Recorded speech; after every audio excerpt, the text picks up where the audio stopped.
no. He's gonna put that in his mouth and become one of the 400 estimated people that die from acute salmonella. Do not put that thing.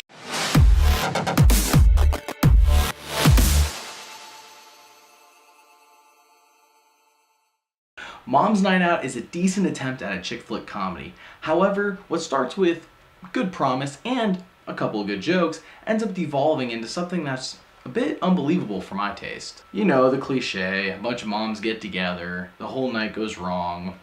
Who saw it coming? However, the film is quite solid. The main character, Allison, played by Sarah Drew, finds that being a stay-at-home mom to multiple children while having OCD ends up causing her an excessive amount of stress. Allison's always wanted to be a stay-at-home mom, and it's actually been her lifelong dream. However, she's finding that she's feeling quite unfulfilled and that she's doing a subpar job at best as a mother. Yes, I can hear how the feminists are crying about how sexist this is already. Allison's husband is played by Sean Astin, who you might know as Rudy. Rudy.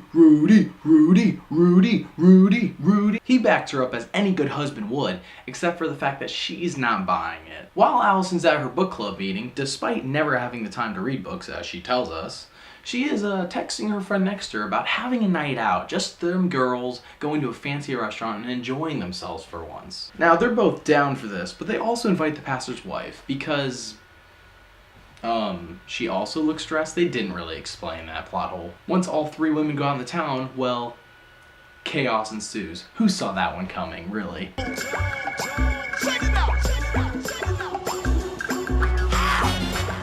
Okay, so here's the plan.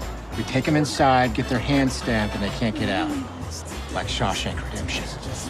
I love it. The jokes seem to be very front-loaded, as the back half of the film kind of ends up not having that many jokes, which is unfortunate, because the first half of the film is pretty good. However, there's a taser scene in the second half of the film, and it is so fantastic. It was my favorite scene. I actually had to rewind the DVD or go back, however you rewind DVDs, and watch that scene over and over and over again. I don't know why, it was just hilarious. I do need to mention that there are a few actors here from Courageous, including the director of Courageous, Alex Kendrick. Trace Adkins also plays a cameo role at the end of the film. He doesn't do a bad job, though it's nothing that you'll be like, oh, Trace Adkins, he's such a good actor, I want him in my films. Just, he's Trace Adkins. In terms of content, there really isn't anything bad, I would mention.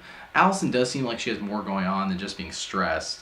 Possibly something deeper, though it never gets addressed, and maybe I'm just reading too much into it.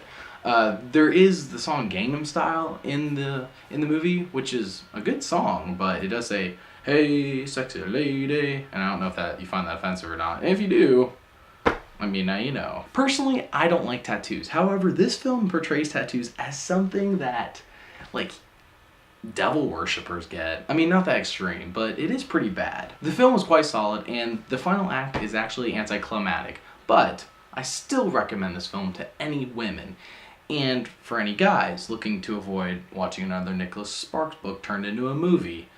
Oh my gosh, can I not watch The Notebook again? That would be fantastic. Usually with Christian films, you gotta explain it. You gotta be like, oh, well, just know they didn't have much of a budget, they didn't have any real actors, or they had Kirk Cameron.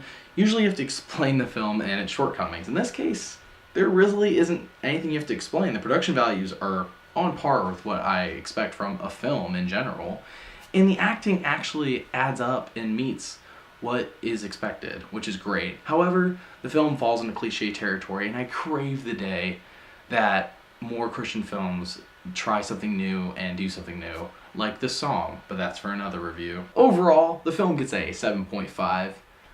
If you notice I have a trend with my scores, trust me, it'll change when we do different movies. Hey everyone, thanks for watching this Real Geeks review of Mom's Night Out. We have some more on the way for you. I'm really enjoying doing this series. Joshua has a whole special series of videos he has coming up prior to Jurassic World. I'm just saying, you might have guessed what it is by now. But anyways, check out geeksintergrates.com, subscribe to this channel, and I know people like beg for like comments and stuff like that, so oh my gosh, please like this video and comment and like donate to our page. You alright? Yes, I'm fine. I'm under control. Could you help me get my kids out? Whoa! What was that? It's a bird. A bird? Yeah, Yes, it's a bird, okay? My kids, they wanted to bring the pet bird. And you let him? I didn't know it was gonna be flying all over the place. Why didn't you put it in the cage? I don't think I thought of that. Look, it was in the cage, and the locking mechanism isn't exactly very intuitive. Stay, Mama. Its name is Mama. Yes, its name is Mama. Izzy was the one that let the twins name her, okay? You got a bird flying around, Marco. I don't think he's scared. I think he doesn't want to hurt it. Oh,